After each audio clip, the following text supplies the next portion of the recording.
Allora, le tre amiche, no, che decide di andare in montagna a farsi una siadina il fine settimana e parte e va in montagna, no?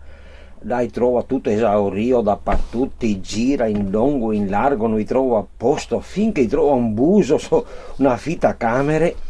Guarda, che so che qua è una stanzetta se vuoi da usare qua, guardi, tra in comune, così con una quarta sola, se vuoi il bagno le quattro qua, guarda, quel che lei non ne va bene, non ne va bene. Allora si mette su sta stanzetta tutti e tre insieme là, di stirati sotto una quarta, lì si butta a dormire. A mattina non viene su quel di sinistra, si guarda, si sveglia e si sente tutto bagnato, si palpa. Porco cane, aver fatto un sogno o qualcosa stanotte.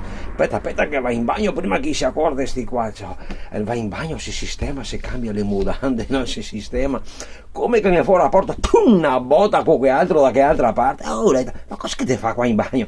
Tasi, no? Ho fatto anche a me un sogno, anche a te. Ma sì, sono tutto sporco, madonna, madonna.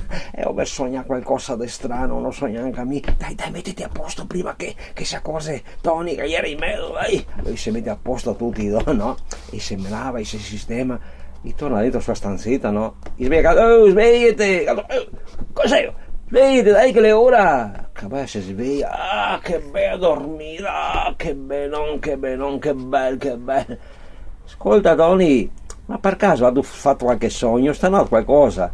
Ah, un bel sogno, un bel sogno. Ma cosa tu sognato? Dai, contane qua, dai, contane prima che ne sia. Ah, guarda, mi sono sognato che scie.